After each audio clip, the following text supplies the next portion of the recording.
So lunar alchemy, that's what we're here to talk about. And this is Bella. My name is John, if you haven't met me before. And what lunar alchemy is going to be about, I'll just tell a little bit about how this arose for me, is in the fall, I started looking at, one of the things that I do is I work with the different energetic layers of our spiritual bodies. And I assist people through quantum healing, as well as a process to structurally be able to move through the stages of evolution that our systems are built for. And as I was exploring some of these layers, I began looking at the aspects of the physical body that are contained within the element of water. Because most of the time we talk about our bodies, we're physical, we're solid, except we're mostly made out of water. We're actually water beings mostly, rather than mineral beings. You know, we're not big rocks walking around. We're full of water.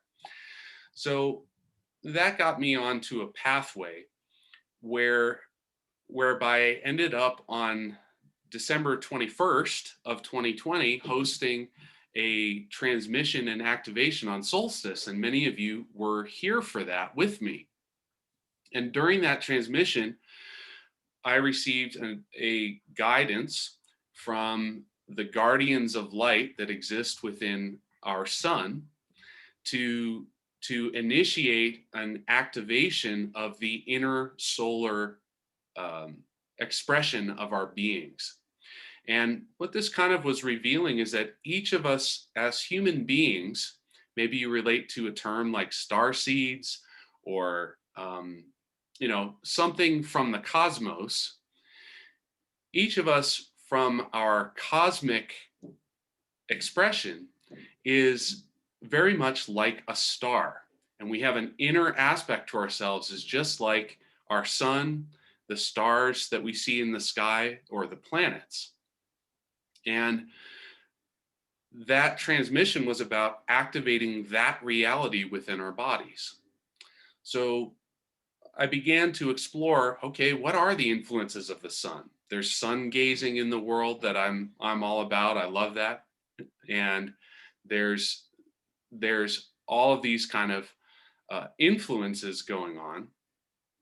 Well, I began to look at the moon and recognizing how influenced human beings are by the movements of the moon, the full moon, the new moon, the quarter moons, the season that we're in with the transits of the moon. All of these things affect us in certain ways. And while our society may only recognize a couple of ways, like the movement of the tides, we all know. But if you think about it, if the moon is having an influence on the waters of the planet, isn't it also having an influence on the waters of our physical bodies? And so I wanted to learn more deeply about the influences that the forces of the moon have upon our bodies. And this is partly why I'm so excited to be joining with Bella in this, because she has a lot of insight about the cosmic bodies that exist. And, we're going to be using some of the information from different systems to give us an understanding of kind of what's going on at this current time and how these cosmic bodies influence us and how we can come into greater harmony with those influences. So I wanted to start just, Bella, by asking you, can you just talk a little bit about, let's keep it simple too. Can you talk about the influence of the sun and the moon and maybe the earth, kind of wherever you see these influences coming together to affect our evolution, our pathways, our experience? Yeah, this has been an inquiry for you and me as well when we're saying, what do we focus on? If we have 1 hour on Tuesdays, what are we focusing on? And I'm a woman, and I have a moon cycle. So of course, I am feeling that the moon is part of what it is to be on Earth and be a human. And at the same time, when we were speaking, I was telling you that if we look at the gene keys, we would say that the moon is changing every hour. It's changing. So how can we, if we're only going to meet once a week, are we going to do a snapshot of where the moon is, and then it's going to change so many times, and then we meet next time, like what's the consistency, what's the, like how can we see a trajectory? And it felt like, yeah, we, that's kind of where we started. And then we realized that the earth is, it's almost like the moon is part of the earth because it's circling, and maybe who knows that at some point back in time they were together, and then we don't really know, but they are together. They couldn't really live one without the other, or at least not functioning without one without the other. So, and then of course the sun is the reason for why the solar system can even exist and get energy from the sun. So that what I feel like we realize is that there is a relationship between the sun that kind of gives life and energy, and then the earth and the moon. So there's this relationship. And what we usually look at, even in astrology, the sun is important, and many of us probably know, that it is Aquarius now, and we have a lot of planetary bodies that are there, and we can feel that energy of where the sun is. It's very, even if we're just beginners in astrology, we have that. So what you and I were saying, and I think you can explain it better than I can, but it is that the sun is illuminating something, but at the same time the moon is giving a reflection, and what it kind of stirs up is a lot of that underworld, a lot of the things that we might call shadow, which in a way is just what we can't see because it's in the dark, it's under the surface. So there is something where the moon is actually allowing us to bring things up to light that might be hidden, and there's a gravitational force as well, so there might be pulling on us. And you were speaking about the water, and we are so much water, and structured water is one of my areas of right now research, because I can see that it almost feels like cell biology and structured waters, like there's something there's a code, and the moon is the tides. The moon is pulling on the earth body and changing that water. And for me, that is something, we are just, everything is hologenetic. So if we speak about the earth as a body and the moon, and then we speak of us as like small cells, small bodies on the big body. So for me, there is something with the moon mystical. And that said, I just feel like the theme of the work that we are moving into has to do with something that came through in a soul conversation with Simone last year. I believe that has to do with solar truth. So to say that the masculine is the sun, the feminine is the moon, like, no, there's no reflected truth anymore. There's an opportunity for the moon to bring up things and reflect them to us. But the solar truth is part of every human being, that is feminine and masculine in our nature, that is light and dark in our nature, that is dense and subtle in our nature. So it's something that is beyond the duality of saying solar truth and lunar truth. No, it's that is what I feel we are going to discover together, how that really, how that really looks and how that really feels. Yeah, it's so interesting to just kind of share the perspectives of how we come to this, because each part of this kind of moves into a new area of territory that allows for an expansion of the perspective. When you're talking about these three bodies, the sun and the moon and the earth, it kind of made me start thinking about, well, what is a human being? Because we live on the earth after all, and we rely on the sun for the life force energies that, you can look at food as like a distilled version of sun energy, whether you're eating plants or animals or both. Um, all of that energy is being produced by the sun, and the life happens between the interaction of the light coming from the sun and the earth. And so on the planet, as a human being, we are part of the earth. Our energy structures are connected directly to the planet. In the energetic system that I have learned and utilize in my practice, each of us is connected to the core of planet Earth, because that's actually how we get here in the first place. You got to go through there to come into an incarnation. And a part of us is energetically not tied there, but sort of interrelated with the core of the planet. So to a very real degree, the things that occur on the planet are also occurring to each of us. This is how we can build this collective wisdom for the good of humanity.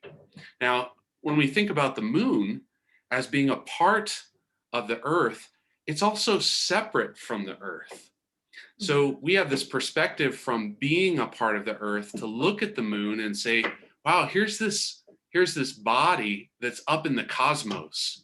And it's always transforming, and it brings mystery and dreams and emotional movements and all of these things into our lives. And yet it's also a part of the earth. So it's also a part of us, which means that between the moon and the earth, our relationship to these two bodies tell us that we are both cosmic and earthly, right? So as a being, we're bringing energy from the cosmos down onto the planet while we're in a form that is supported by the earthly reality. Mm-hmm. And so a human being is very much the interplay of these two types of energies moving into expression.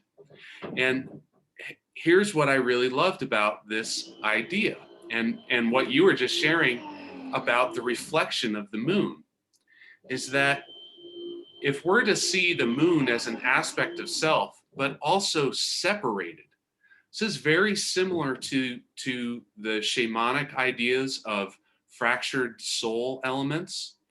Oftentimes in shamanic practices, there are soul retrievals. When I do transmissions for healing processes, I get the privilege of watching some of these soul fragments be reintegrated into someone's energy body that I'm working with.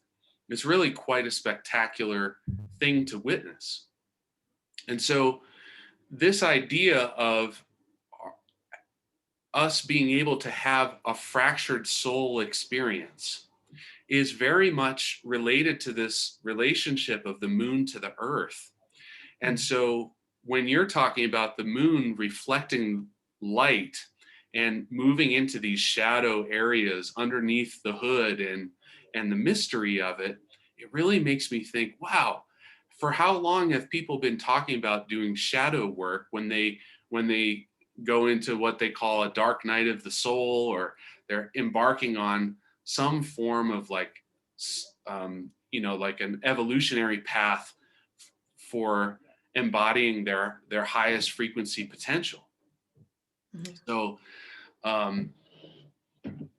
what I'm kind of wondering about from some of your expertise is like how the energies of these bodies, like the sun or the moon or both, how do these bring us different qualities? Because I mean, the moon goes through cycles. There's full moon, new moon, and everything in between, but it just does that over and over and over again. Why isn't the influence always the same? Like, what makes it different from time to time? And I'm wondering if you could talk about that. I'm actually wanting to bring up just on the screen so that we see, this is a geocentric perspective where we look at, the sky from the earth, and we have different symbols. So what you see usually when you have an astrology chart, you see the sun on the top, you're going to see the moon somewhere close to the top, because we are looking at those planets that are affecting, influencing us the most. So you can see sun, earth, and moon. That's what we are speaking about today, because it has huge influence. And then we go to the sky, the night sky or the day sky, and we see that we have the sun somewhere in the chart. So here it is in Aquarius, and we have the earth is always, of course, if you think about the sky, the Earth is going to be on the other side, and then you're going to have the moon somewhere in this circle. And the beautiful thing in this chart as well is that we see the archetypes of the gene keys, or the I Ching, or the human design gates. It's the same 64 archetypes that are placed in this mandala. So we can say we are with the sun is in Aquarius. We are here in the 13. And you can see, if we say, oh, Aquarius, what is that? What is the sun illuminating right now? Oh, Aquarius, you might know that's an air sign. You might know that is kind of has to do with the future. You might know things about Aquarius, but knowing that it's going to be a 12th of the year, there's so many different things that are there. So it's not very precise. And that is when we bring in those archetypes, the I Ching, where it first comes from. The Chinese sages wrote these kind of wisdom cards, and they call it the Book of Changes. So they were writing for many thousands of years probably to get like the changes of the seasons, the changes of the year. So all these 64 have a flavor, have qualities, you could say. And when we look at just this one, where the sun is right now, it's going to stay there for 5.7 days, because the wheel is 360 degrees and the sun is moving in 1 year, 365 days in the whole wheel. So we're going to stay almost 6 days in each archetype, in each gate. So the way that we are going to use when we do this is to actually, instead of just saying, okay, we have Aquarius energy, we have Libra energy, we have Leo energy. We could absolutely weave with that, but there is something more precise by saying, okay, we have the 13. It's the gate of listening. It's the gate of discernment. It's the gate of taking in everything that is in the air and knowing for you what's truth and what's not true. The 7, it's about the future. It uses the 13. It's on the other side of this wheel. So it's using this 13 that has been listening and heard everything that's ever been said. And it's going based on that to know kind of the direction, feeling that inner guidance and know the direction into the future. It has to do with leadership. It's a Leo gate. A Leo gate has that leadership. What do we think about when we think about lion? It's leadership. And then we have a Libra energy here with the 32 that is about what's worth preserving and how do we make sure we don't fail, so that it has a lot to do with the future generation. How do we make sure that we preserve in the now things that makes us live well now and in future generations? And this is, of course, something that's very much, it's just going to be for today, basically. And these two energies are going to stay for 6 or 7 days. So that was just a very short going through them, but you can see that already, we're just looking at where we are right now. We have this energy of the listening. We have the energy of leadership, the energy of the alpha that kind of knows the direction. We have the Libra energy of weighing and knowing it as a gardener. If you have a garden, what plants are you going to give water to? What weeds are you going to weed out? And you can also understand in a low frequency, this one has to do with the fear of failure. This one has to do with the overwhelm of hearing everything when that is not so positive and become really pessimistic. And this one is about division, to not feel leadership because the world is so divided. And so all of these different archetypes can express themselves from a heart, which is that non-fragmented soul, or they can express themselves from a fragmented place of fear and contraction. And that is what we are not going to go into the details of exactly, the gene keys and human design, but understanding kind of what we're floating in, what's reflected to us right now and what the possibility is. And then that is what the healing builds on, maybe not in exact details, but the energy of what's alive for us as humans, influenced by those bigger bodies that in a way is just kind of us, but with more gravity in a way. So I'm going to take away, I'm going to take away the sharing. I want to ask you a question about this page before you move it on. So if I'm understanding you right, and hopefully this will, for anyone else who's following along, you identified the sun on the one side of the graph, Mm-hmm. and on the circle, right? Mm-hmm. And on the opposite side is the earth of the circle, and then the moon's somewhere else. And what this suggests is that all of these bodies are going to be kind of moving around this graph at different times of the year. And the qualities that are assigned to each one, like you're on the earth and it says it's on number 7, which relates to these certain qualities that have to do with Leo, right? Mhm. So when the earth moves into Virgo in 64, does that mean that the influence of the energy of the earth is going to shift to become something different in that time? Yeah, so what we always are going to have is that we have an opposition. So wherever the earth is, the sun is going to be straight across. So when we have the earth, for example, in 64, we're going to on the other side have the 63 where we're going to have the sun. So there, and then you're going to have, like you say, now we have the Leo Aquarius axis. Then we're going to have the Pisces Virgo axis. So always they're following each other in that sense. Okay, so like from a sun to the earth relationship, it's kind of like either side of the spectrum in a balancing way. Is that right? Exactly. And in normal astrology, you don't put the Earth. You say this is a geocentric perspective. Of course, the sun is going to be opposite the Earth. Like this is a human design way, but I kind of like it because if this is our body, if the sun is here, what's happening, our body, what's happening on Earth is important too. So maybe we could say this is what's illuminating, but this is kind of what happens in the form. I don't know actually exactly, but I like to have the Earth in the astrological chart. We don't have that usually, but I like to feel, okay, this is illuminated, the listening is illuminated, and how can I find that inner guide? And I wanna just, because this is not something we're gonna have time with because we are doing the meditation, but I just want to show this is a simplified this website, the 64 doors, is the work that I have done with Ashley and Simone this year. So it's a simplified way of understanding the archetypes. So it's 64 archetypes. You can call them gene keys, you can call them gates, you can call them the hexagrams of the I Ching. And basically what it is just that you can go to all of them. So here you have 13, for example. So it's just to show you how it works. When you go into the 13, it's going to show you, and you can be, depending on, actually here you see kind of interesting here, somebody who's just closing their eyes and listening to everything that's going on around. And then you have the confident, the one that listens, the one that can keep the secrets without kind of being overwhelmed. And then you have the motivator, the attributes, and you're going to have, like, we are going to have somebody who has it in their life's work, in their personality sun, for example.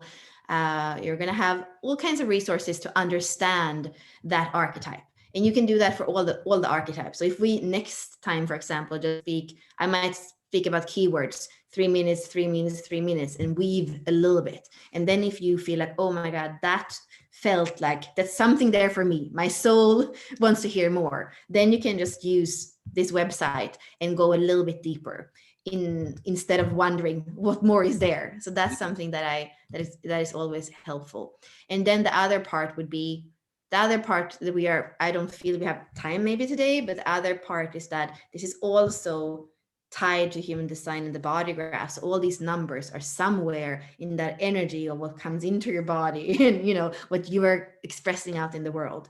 So that could be for another time to more explain what that looks like and what that feels like. Mm. Yeah, Was there anything else that you wanted me to explain for this one before I stop sharing?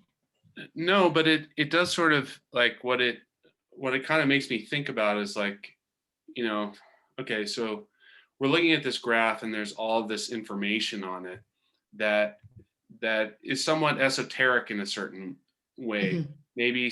Maybe people watching have familiarity with I Ching, maybe they have familiarity with human design, maybe gene keys, maybe none of it, right?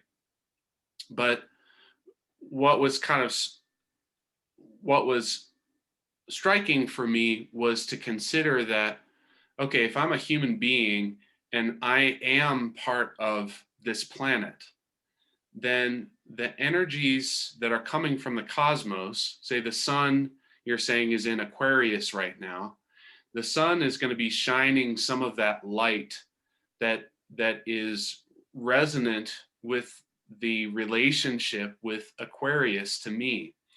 And it gives this idea that here we are on the other side in Leo, that I may be having a moment of certain energies coming through me because of my presence on Earth that are Mm. resonant with the Leo information, and that these energies can come together to help me to find a balance of well-being for my unique expression in the world.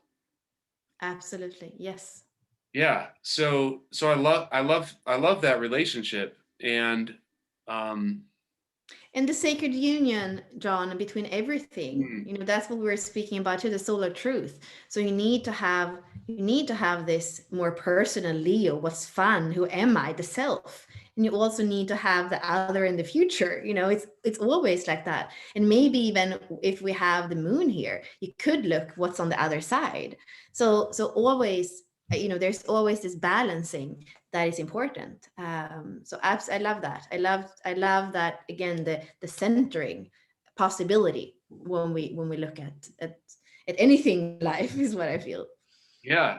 So so here's what I want to look at. You mentioned the archetype that's related to the sun right now, the confidant, right? Hmm.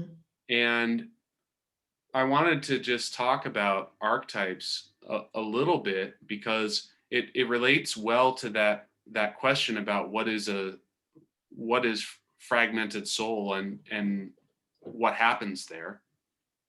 Um, if we look at humanity as having a collective consciousness, you know, where each of our individual consciousness and experience is contributing information to this sort of like wide pool of energetic information that it's just kind of floating in the ether around all of us, right?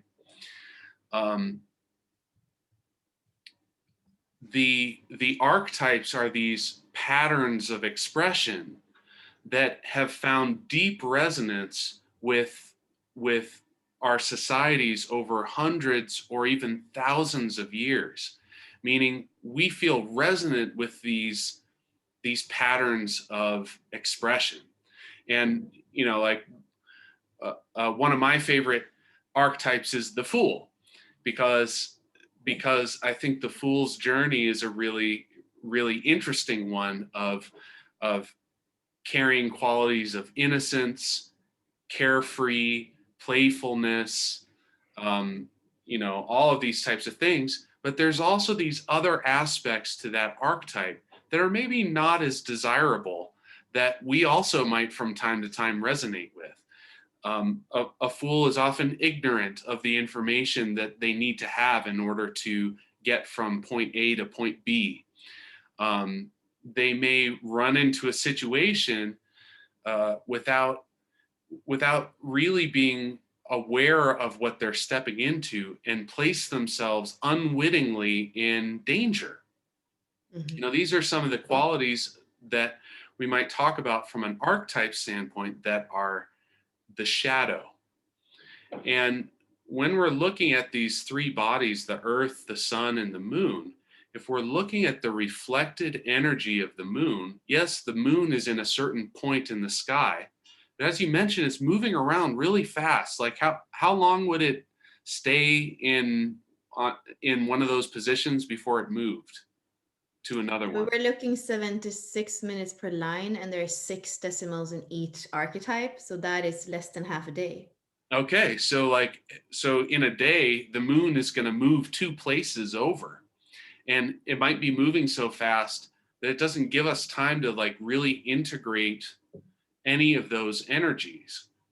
But if we're kind of working through a pattern of our own behavior where we're like, okay, I've really been running the miser archetype for a while, we start to notice these things in our own behaviors, and it gives us an opportunity to examine the aspects of our behavior that we value and the aspects of the behavior maybe we'd rather leave behind because we don't find it expresses us very well.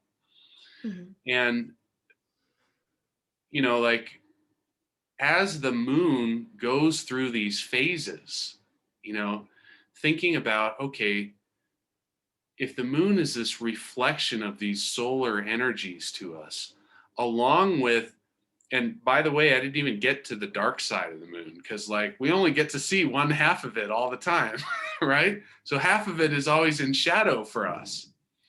But if the moon is reflecting some of these energies, and we have that innate relationship with it, we have an opportunity to examine our shadows based on this movement of the moon and the reflections that it's offering us.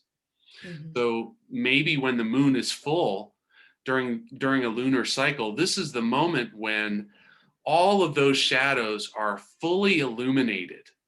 I don't know if you've ever you know, if you worked in the service industry or you had friends who were in the healthcare, like worked in emergency rooms, law enforcement, any of that stuff, like you may be aware that on full moons it gets a little crazy out there.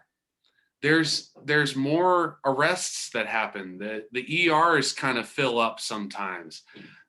Think about Halloween on full moon. It's like it's crazy out there. So by moving our own life patterns more in resonance with this periodic ebb and flow, the waxing and waning of the moon, it gives us an opportunity to really walk on a path of evolution Mhm. that can allow us to integrate all the aspects of ourselves that are as yet either we're either unaware of, unconscious of, or we're ignoring because we don't think it's good, or maybe we've had some bad experiences when we express a certain part of ourselves. So so for me, this is really what this idea of lunar alchemy symbolizes. And and this is an opportunity for us to kind of like um, look at the themes and patterns that happen during a lunar cycle. What types of energies is the sun shining? What types of energies are we in the earth? How are we feeling in relationship to all of that movement?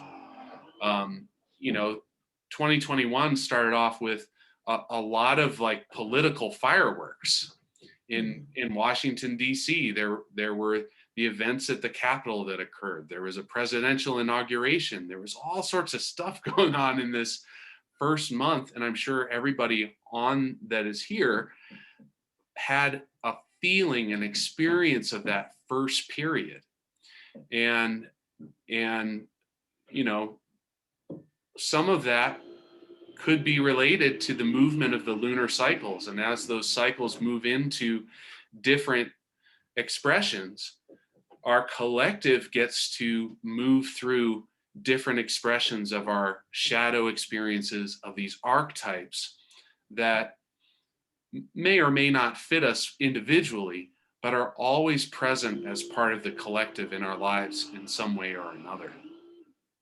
Yeah, and that makes me think of, because new moon is the opportunity to feed into something new. So maybe what we would do is to really just track where exactly is the new moon, and look at that archetype and look at that decimal, like what's that? And then it's like we are, when it grows, it's that is a theme that's with us, and that can be also looked at in relationship to the sun and the earth. And then, I mean, the kind of biggest step would be when we go to the full moon. There is something wherever that's going to lie. There's an opportunity, like you say, to allow something to dissolve, allow something to die, allow something to transmute. And that's probably a theme that we can see in the full moon. So using the moon, instead of just tracking it and kind of feel like, every day it changes, is more maybe to look at those specific placements and take that opportunity during a moon cycle to contemplate something and to see what that leads up to, what's ready to go, what's the fruit that's ready to fall. It doesn't always have to be something that dies. It can also be something that matures, which I feel very much when I look at the sky and I see the moon getting bigger and bigger. There's this kind of excitement of something that's maturing. Yeah, that I actually was, while we've been talking about this possibility and looking at some of the qualities of the gene keys, which, by the way, the gene keys is a system that has evolutions of these energies in the form of a shadow and a gift that comes from the wisdom attained through living through the experiences of the shadow, which generally tends to be a more positive experience when you're expressing your gifts. And then as well as siddhi, which is the Sanskrit related term for kind of like a superpower, if you will. In yoga, if you develop a siddhi, this is like an extraordinary ability that you can develop that's part of the natural human potential.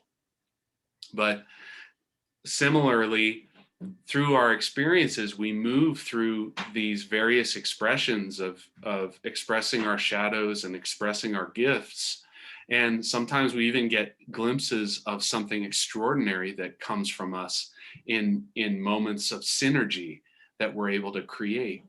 And that movement of the moon is so very, very related to that same process. What I would, just to sort of like reveal how I would tend to approach the idea of a shadow, is to say, oh, I identified my shadow. That's all of my negative traits, and that part of me needs to die and go away, right? But that isn't really what we're considering from this idea of lunar alchemy.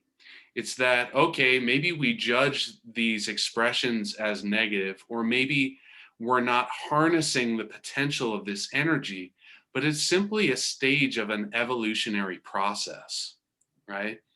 And maybe it's shrouded in darkness, like the new moon. But if we continue to walk on our evolutionary path, that the ability to reflect the light that we are is going to expand over time until we can come through the full cycle of coming to a full moon, and then allowing that also to wane, to relax, to release. It's just like the moon's influence on the tides. They ebb and they flow, and the waves come in and the waves go out. And we breathe in the very same way. We breathe in waves. And there's so much of us that relates to these elements, that when we create these sort of mental structures of, I'm going to be an achiever, I need to like eliminate all the bad habits in me, and like this sort of like self-improvement mode of saying that I'm not at my best, I need to be at my best, and anything that isn't my best I'm throwing in the trash. To me, that doesn't create the holistic expression that feels best to me. That other process feels filled with stress and judgment and all of these qualities that I really don't want to spend very much time in. If all the things about the world, the new earth is here, fifth dimensional ascension, all this stuff is happening, and we all have an opportunity to create the world as in resonance with our own desires. I want to create a world where shadows have an opportunity to have value, to expand, to provide the wisdom of their, maybe their missteps, so that our humanity can grow as a whole. and allow that wisdom that comes from the shadows to propel us into a greater expression. Yeah, and there is an amazing intelligence in that part, and maybe we can see it a little bit like the less conscious part. So as a human being, what I feel with that frequency band that we're speaking about the shadow, the gift, and the city, there is something similar when we speak about our nature. We are humans, but we have an animal body, and sometimes we tend to judge that primal animal because it's less conscious. And what I feel, there's a beauty as humans to have this primal animal body and get to experience that. And then we have the human heart, and we also have that kind of creator frequency, the city that is that potential of the glimpses of creation. So that's really what I feel. It's a frequency band, and as humans we have the possibility to navigate and to feel and to be infused by and to learn from all these different layers, more dense, more primal, or less dense. And then in the middle of everything, what actually makes it, what glues us together as humanity and as human beings, it's the heart. And that doesn't judge if it's a creator energy or if it's a primal energy. It's there in the middle, gluing together, so that whatever perceived fragmentation in a way dissolves, and we come back to what was already there, which was the heart all along the way. Yeah. So this transmission that I'm going to offer here for everybody, um, you don't have to do anything to receive this. A quantum field energy transmission is, it moves through space and is received by each person, um, based on the functions of the dynamics of the quantum field. So using my intention and using spiritual sight, I'm able to connect to each of you from a spiritual space. And from that space, I'm going to deliver to you a frequency that is coded for resonance with your individual being. What that means is that if there is any energy frequency in this offering that I send to you that does not fully resonate with the authentic essence of all that you are, you will not receive those aspects of the transmission. You will only use what is for the highest good of your evolution, your path, and your experience at this present moment. So, what I'm going to do here in a minute is I'm just going to connect to everyone's expanded self. Sometimes people call it their higher selves, and I'm going to speak a command onto that you can listen to. I'm going to have you close your eyes and stuff. And what we're going to be doing is receiving an energy structure that allows us to come into greater resonance with the energies that are currently being illuminated by the cosmic bodies that are surrounding us and where we are in this point in our relationship with the lunar energies. So, um, like I said, and you may feel some things happening in your body, you may not feel anything. And those are both completely normal responses. If you are sensitive to energy, it's likely you may feel some sensation of movement, temperature, sensation, or other type of feeling in your body or in your awareness on some level. In some cases, there are some emotional experiences that may be loosened. If that happens, just go ahead and let those clear out of your space. So I'm going to just ask you to lightly close your eyes, take a deep breath, and get centered.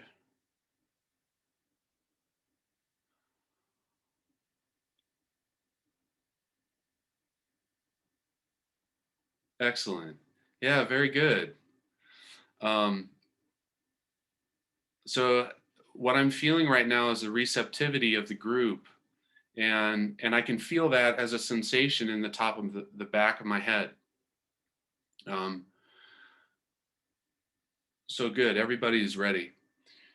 I'm going to go ahead and activate the energetic transmission. It is commanded in the name of divine loving presence and by the golden liquid realms and alchemical powers that for each person here, the energies bound in shadow and illuminated by the current lunar transit are liberated to allow the highest frequency expression in resonance with each person's essence, releasing all karmic imprints, vows, contracts, spells, and curses across all dimensions and lifetimes that are not in resonance with their higher selves now. Ta Asia into Doe.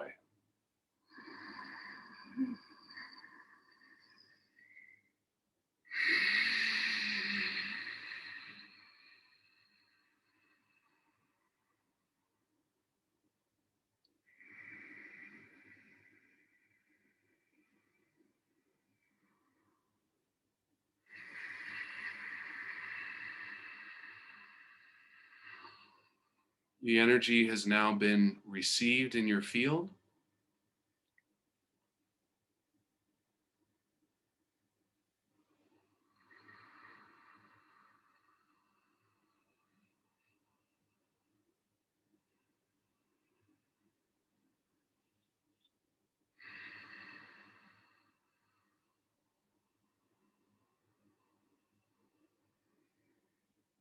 And the non-resonant energies related to this transmission are now being processed out of your energy field.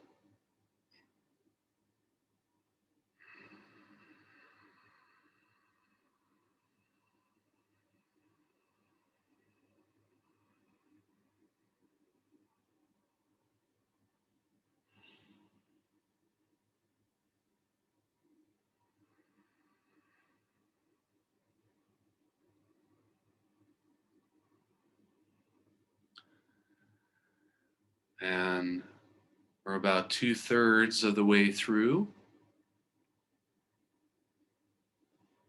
If you feel any tension in your body, feel free to move your body intuitively to release any of that tension.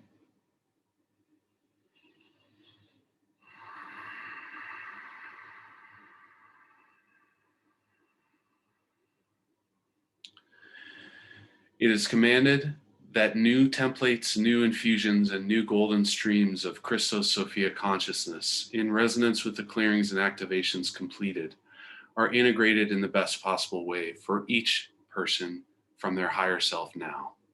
Ta Asia and Tadoi.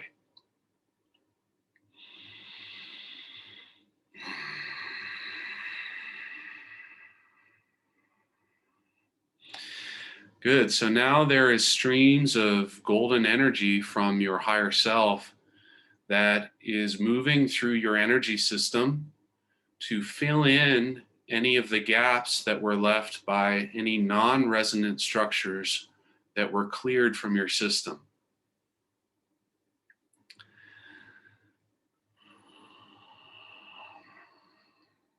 Excellent. Take a deep breath in, let it go, and just let your body relax and let go of any tension you're holding. And when you're ready, wiggle your toes and fingers, come back to the room and lightly open your eyes.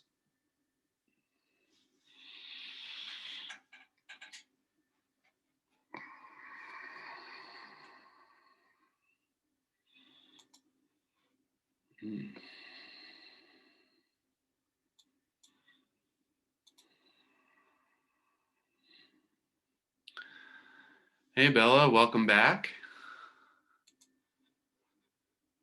Thank you. How are you feeling? I'm feeling good. And let's see if I can put us on this view.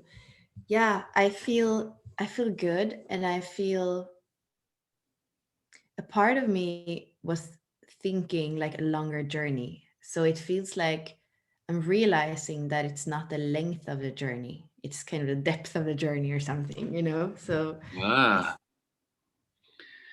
yeah, sometimes um,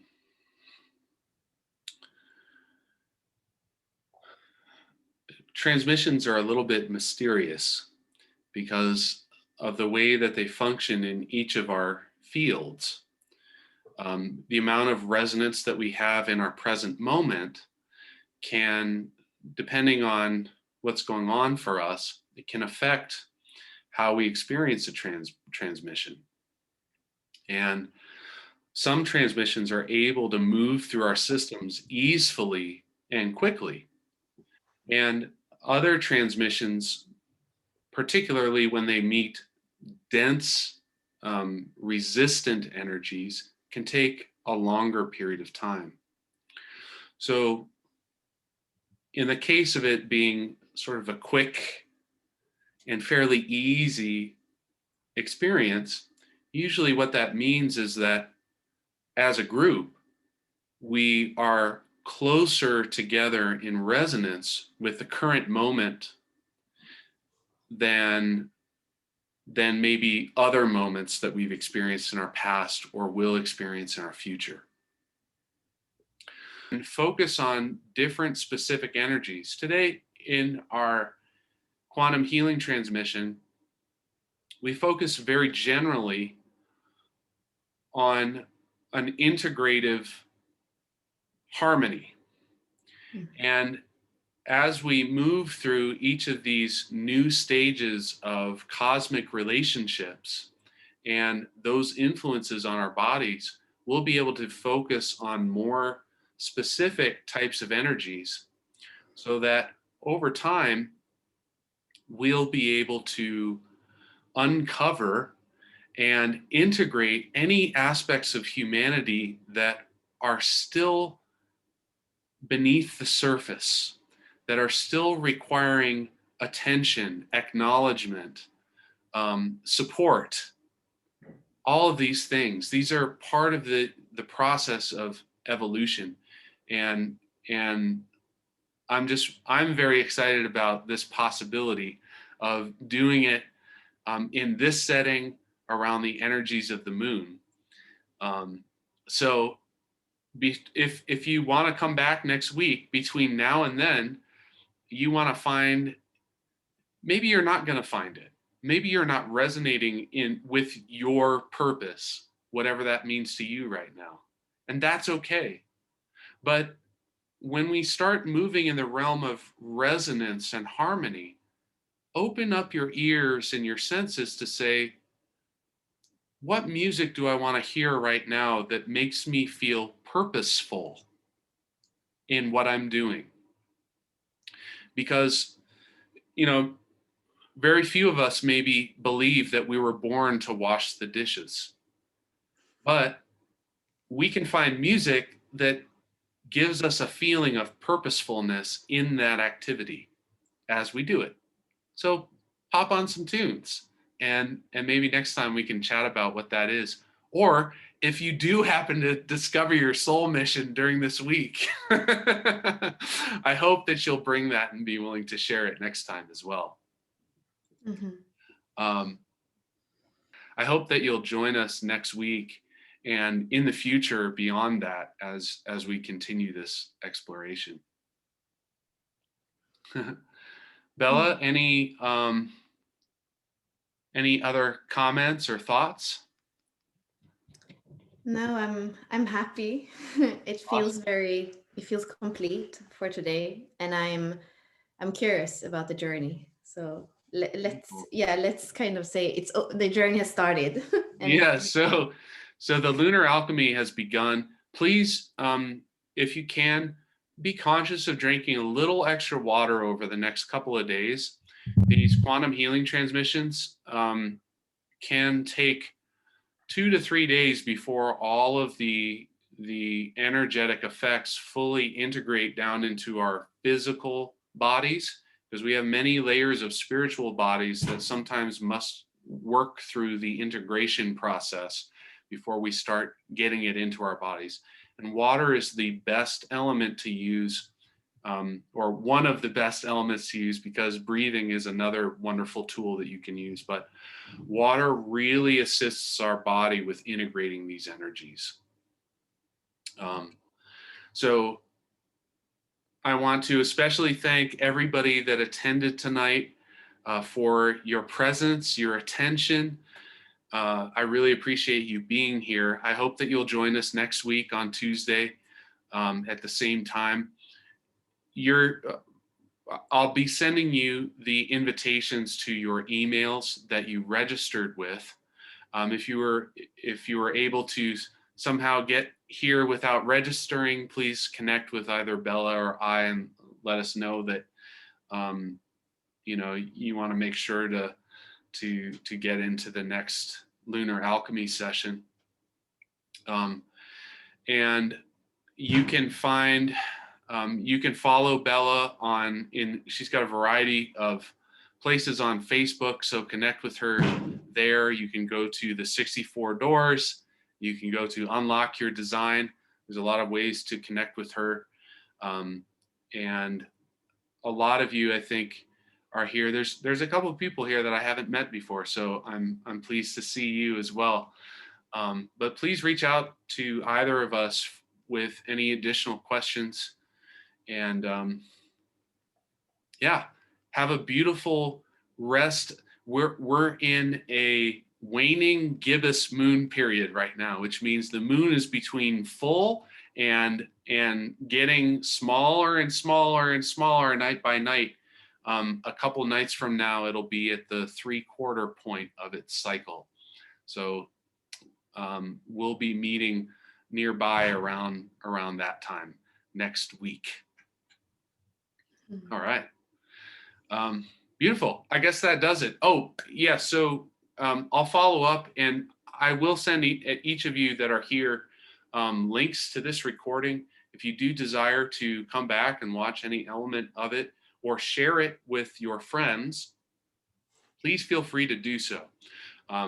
This is here for everyone. This is a public event.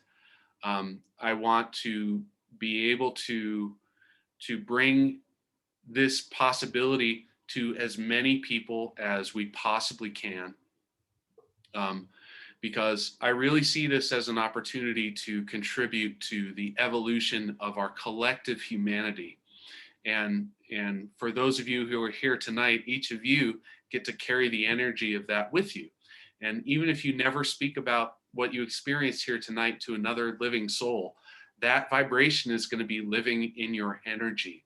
And that's really how I'm focused on creating waves in the world so that other people can carry their own wave to others. And by that process, someday this world will be a completely peaceful and joyous place to live for everybody. So, Bella, thank you so much for offering all of your expertise. I really appreciate it. To each of you here, I'm sending you divine loving presence from my heart to yours. Thank you, everybody. See you next week. Yes, and we will see you all next Tuesday night. Bye for now.